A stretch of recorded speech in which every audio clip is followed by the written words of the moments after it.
Okay, so we're talking about dealing with complex solutions, complex numbers, anything complex, basically anything that has an I in its solution. All right, and we are now going to look at some situations that involve us to be a little more creative and rearrange things and move things around, do some yeah, some dividing, all that kind of fun stuff. All right, so let's take a look at this first one here, okay, and we'll see how many we get in, and we may or may not start another video. So we've got m squared plus 225 equals 0. Well, if I'm going to use my square root property, I've got to get m squared by itself. So let's move 225 over to the other side. So we're going to do that. We're going to go minus 225 minus 225 right here. And then I'm going to do this really quick. Go a little smaller with my line. Okay? And then that's going to give us m squared equals negative 225. Okay? So now my next step is I am going to take the square root of both sides because this is by itself and it has a coefficient of 1. Right, so I'm going to go ahead and take the square root of this side, and I'm going to take the square root of this side. Now, remember what we do when we have a situation where we've got a negative in there, and that's why this is complex, right? So we're going to think of this as negative 1. Let's factor that out of this, and then we've got 225 over here. Okay, and then we've got our m squared over here. All right, so let's do a little finagling here. So square root of m squared is m. Square root of negative 1 is I. All right, we're going to have our plus and minus here for this whole thing. And the square root of 225 is 15, right?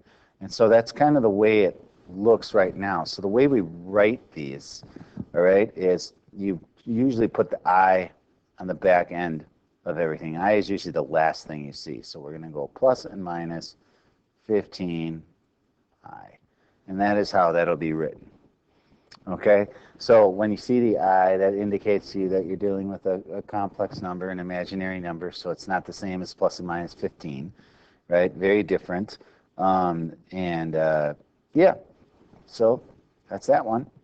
All right, so let's do this and take a look at this next one.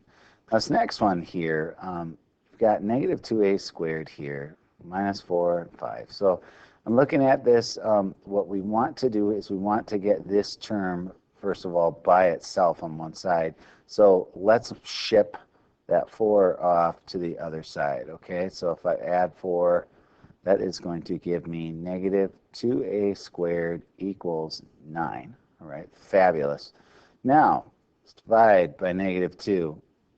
All right, so if I divide by negative 2, I get a squared is equal to negative 9 halves. Okay, so we did our moving that over, and then we divided by negative 2, and so that's where we're at with that. We're going to take the square root of each side. All right, so we're taking the square root of this whole big pig pile here. And so this gives me a is equal to plus and minus the square root of, I'm going to pull my I out here, all right, or sorry, my negative 1, not I. It becomes I once we get rid of it, right? Negative 1 times the square root of negative 9, or sorry, positive 9 halves. Until I'm getting tired here. 9 halves positive. The reason it's positive is because we pulled that negative 1 out, right? Now, that negative 1 is going to become my I, right? And we got the square root of 9 halves. So let's rewrite this as the square root of 9 over the square root of 2, right? And then that's going to equal plus and minus I times 3 over the square root of 2. Now, a word about this. Most mathematical textbooks, anything, they do not like radical signs in the denominator. So when you get a radical sign in the denominator, what you have to do is you have to multiply both sides by whatever is under that radical, and including the sign. So I'm going to multiply the top and the bottom both by this. Okay? So what that's going to give me now is, I'm going for this here, so we go plus and minus. I'm going to switch the I and 3 around because the I should be second. Right? And now we're going to have square root of 2 because that came up top. And then square root of 2 times square root of 2 is 2. All right? So let's rewrite this whole thing. So we got plus and minus 3 times the square root of 2, because now I'm going to move that I where it belongs, which is on the end, right, over 2. So this is what we have.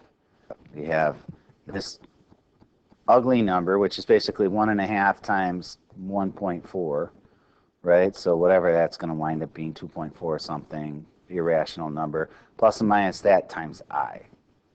All right? And so definitely more of an involved problem, involves this operation right here, which is something that we haven't really dealt with much yet, right? But that's what we want to be able to do. Okay, so there's a lot to this problem here. All right, so I'm going to stop the video here, and then for the next video we will focus on the last problem.